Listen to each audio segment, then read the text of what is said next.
Everyone, welcome to my friends wedding. তো আলাপ করিয়ে দিই আমাদের মিষ্টি ব্রাইডের সাথে। ও হলো বর্ণালী, আমার ইউনিভার্সিটির ফ্রেন্ড। আর তার থেকেও বড় কথা, আমরা ছিলাম রুমমেট। আমরা দুজনে একই রুমে আমাদের 2 বছরের MSc কাটিয়েছি। আর আমার বাড়ির ডিস্টেন্স যেহেতু ওর বাড়ি থেকে অনেক দূরে, মিনিমাম 110 কিমি উপরে, তাই আমি আমার এই যে আর এক বান্ধবী রুনাকে সাথে নিয়ে আগের দিনেই পৌঁছে গিয়েছিলাম। আর এখন মোটামুটি রাত অনেকটাই হয়ে গেছে, তাই ড্রায়ার দিয়ে চলছে মেহেন্দি শুকোনোর কাজ। মেহেন্দি হাফ ডান করে আমরা এখন ফটোশ্যুট করতে এসেছি। বলো কেমন ফিলিংস? আসতে কেন এত মন থেকে বলতে চাইছি কিন্তু আর বেরোচ্ছে না নাকি? ঠান্ডায় জমে গেছে আমাদের ব্রাইড, কি আর হবে, এত ঠান্ডায় কিছু না পরিয়ে রেখে দিয়েছে। আর এবারের যে কি শীত সে তো আমরা সবাই জানি। আর ব্রাইড বলেই হয়তো এরকম সোয়েটার চাদর না পরে এই 2 হাত ভরা মেহেন্দি নিয়ে সুন্দর ফটো সেশন করা যাচ্ছে, তাই না? তো তোমাদেরকে আমি প্যান্ডেলের ডেকোরেশন আগামীকাল দেখাবো। দারুণ সুন্দর ডেকোরেশন করেছে। আর এখানে দিদি আর তার মেয়েরা দেখো আলপনা দিতে ব্যস্ত। খাওয়া দাওয়া করে এসে আমাকে আমার বান্ধবী রুনা ও হাতে মেহেন্দি পরিয়ে দিচ্ছে। ও খুব সুন্দর আঁকতে পারে, আর আমিও অনেক দিন পর করলাম, তাই খুবই এক্সাইটেড কালার নিয়ে। কি দারুণ এঁকেছে, তাই না? তো চলো, এটা তো আগামীকালই দেখা যাবে। তবে এখানে দেখো এখন সমস্ত ফ্যামিলি মেম্বাররা প্যাকেট করতে ব্যস্ত আগামীকাল বরযাত্রীদের জন্য। ওর দাদা দিদিরা অনেক আছে, সবার আদরের বোন, তো তার জন্য দেখো সবাই একসাথে জড়ো হয়ে এখন সব কাজ করছে। আর যৌথ পরিবার মানে এই ব্যাপারটা তো থাকবেই। তো মেহেন্দি পর্ব এখানেই শেষ হচ্ছে, আর আগামীকাল দেখা হচ্ছে গায়ে হলুদের পর্ব নিয়ে। Hi everyone, welcome and welcome back to our channel. তো এখন এসে গেছি বান্ধবীর বিয়েতে।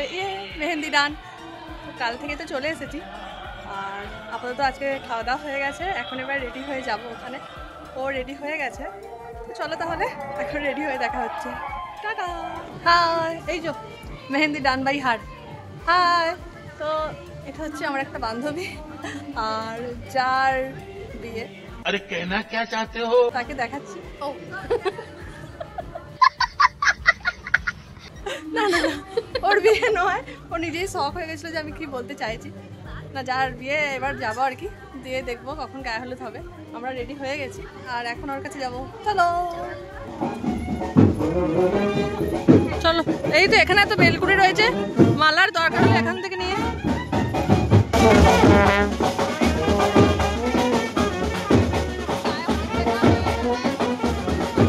তো ওর গায়ে হলুদের স্বাস্থ্য কমপ্লিট হয়ে এসেছে। তো কেমন লাগছে তোমরা জলদি জলদি কমেন্ট করে বলো, আর আমাদেরকেও কেমন লাগছে সেটাও জানাবে। এই হলো ব্রাইড, হলদির মেকআপে সেজে গেছে। এবার চলো গায়ে হলুদ হওয়ার জন্য নিচে চলো এবার।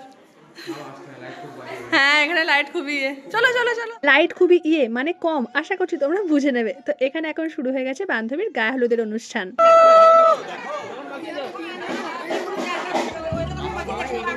গায়ে হলুদ হতে হতেই চোখ গেল এক মিষ্টি পরীর দিকে। কি মিষ্টি পরী, তাই না?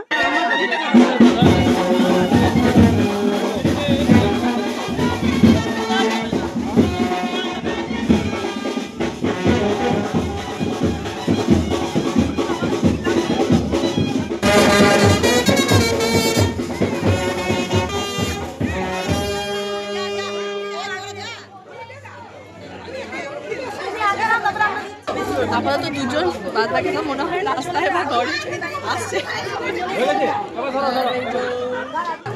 লাগছে না তো গালে, ব্যাস হয়ে গেছে তো। আর কত লাগবে? এইটা হয়েছে।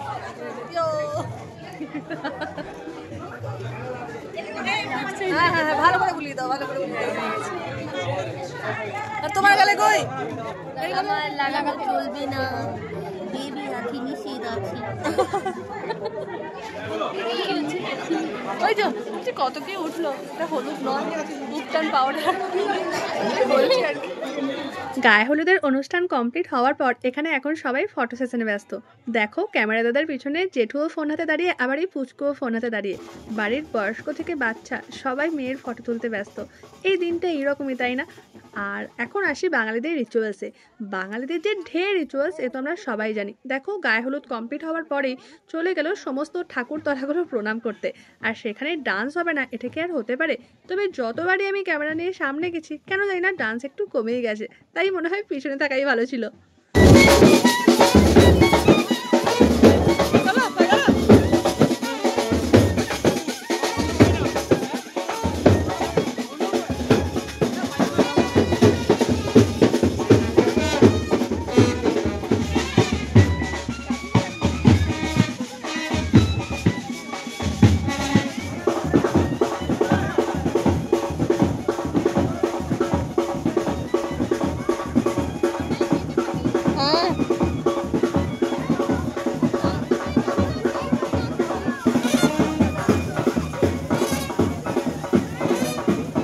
এখানে এখন গ্রাম ঘোরা, ঠাকুর মন্দিরের প্রণাম করা, ডান্স করা, অনেক কিছুই হলো। তো এরপর মেয়ে বসবে নান্দিমুখে। তবে একটা জিনিস দেখলাম যে আমাদের এখানের থেকে ওদের ওখানে রিচুয়ালস অনেক কম, তাই ক্যামেরা দাদারা অনেক সুযোগ পেয়েছে ফটো তোলার।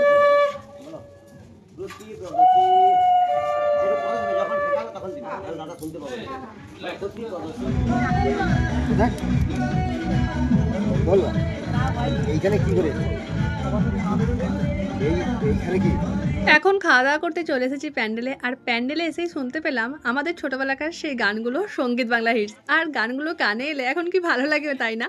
তো তারপর আবার চলো ব্রাইডের খানিকক্ষণ ফটোশ্যুট। আগেই বললাম যেহেতু রিচুয়ালস একটু কমই ছিল, তার জন্য ক্যামেরা দাদারা অনেক টাইম পেয়েছে। কিন্তু তাতে তো তাদের মন কিছুই ভরে না, তাদেরকে সব সময়টা দিয়ে দিতে পারলেই মনে হয় ভালো হয়। এখানে আবার একটা কি রিচুয়ালস ছিল, একদিকে তো আলতা পড়ছেই, আর একদিকে আবার মুখে পান ভরে নিয়ে কোনো রকম কোনো কথা বলা যাবে না কনের। এই রিচুয়ালসটা আমাদের এখানে নেই। তো কত কত নতুন নতুন রিচুয়ালসও দেখতে পেলাম আমার এই বান্ধবীর বাড়িকে। জায়গার একটু এদিক থেকে ওদিক যেই হেরফের হয়েছে, সাথে সাথে এই রিচুয়ালসেরও নানান রকম হেরফের দেখা যায়, তাই না? আর বাঙালি বিয়েতে এটা তো হবেই হবে। তো চলো এখন তোমাদেরকে বরের বাড়ি থেকে আসা একটু তত্ত্বগুলো দেখাই। এখানে নানান রকমের আইটেমস তো ছিল যা আমাদের সৈকতবাবুর বাড়ি থেকে এসেছে। তবে এই শাড়ির ট্রেগুলো দেখো, কোনোটা নৌকা বানিয়েছে, তো কোনোটা পান শেপের বানিয়েছে, আবার এই টাওয়েলটাকে তো টেডি বিয়ার শেপ দিয়েছে। আমার এরকমভাবে ডেকোরেটিভ আইটেমস প্রচুর ভালো লাগে। আমি আমার দিদির বিয়েতে করারও ট্রাই করেছিলাম, কিন্তু পারিনি। আজকে এখানে দেখে আমার খুবই ভালো লাগলো। তোমাদের কেমন লাগলো এই তত্ত্ব সাজানোটা আমাকে কিন্তু কমেন্ট করে জানাতে মোটেই ভুলো না। এখনের বন্ধু কোনের পানে ডিজাইন করছে এখন। হ্যালো ম্যাডাম, কাজে খুব ব্যস্ত। ম্যাডাম এখন এক মন দিয়ে কাজ করছে। বাইরে অন্ধকার হয়ে এসেছে, মেয়েও রেডি হতে বসে গেছে, আর একদিকে হচ্ছে পানের রেডি। বিয়ের এই সন্ধ্যাবেলায় অবশেষে আমাদের আর এক বান্ধবী এসে উপস্থিত হয়েছে, তাই আমি কোনের রিয়াকশন দেখতে তাকে নিয়ে গেলাম উপরে। কোনো এক্সপ্রেশন দেবে না বলছে, টু লেট। তাকাচ্ছেও না গো, মেয়ে ঘুরে পড়েছে।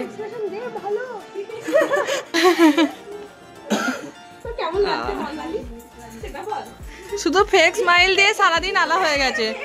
হ্যাঁ, সারাদিন ফেক স্মাইল, একটাও রিয়েল আসছেই না। যেহেতু সবাই বলেছে দিনটা হাসতে হবে, ব্যাস ওই হাসি আসছে।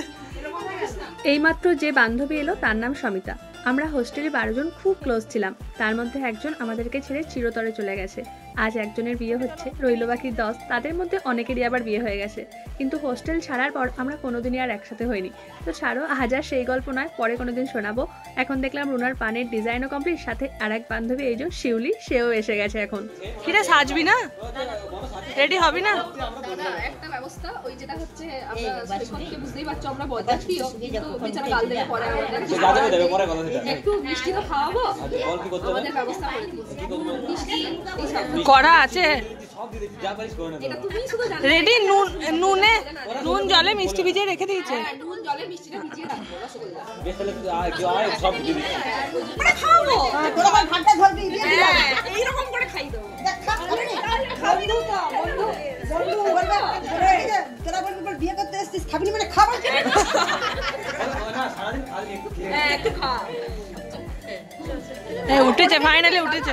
তাহলে বুঝতেই পারছো যে শাশুড়ি মাই বন্ধুদেরকে প্ল্যান দিচ্ছে যে জামাইকে কিভাবে ঠকানো যাবে। তো আজকের ভিডিওটা আমি আর বেশি বড় করলাম না, বিয়ের রিচুয়ালস নিয়ে আসছি পরের পার্টে। আর আজকের ভিডিওটা কেমন লাগলো অবশ্যই জানিও, ভালো লাগলে একটা লাইক অবশ্যই করো। আর প্লিজ পরের পার্টটা দেখার জন্য চ্যানেলটা সাবস্ক্রাইব করে অবশ্যই পাশে থেকো। টাটা।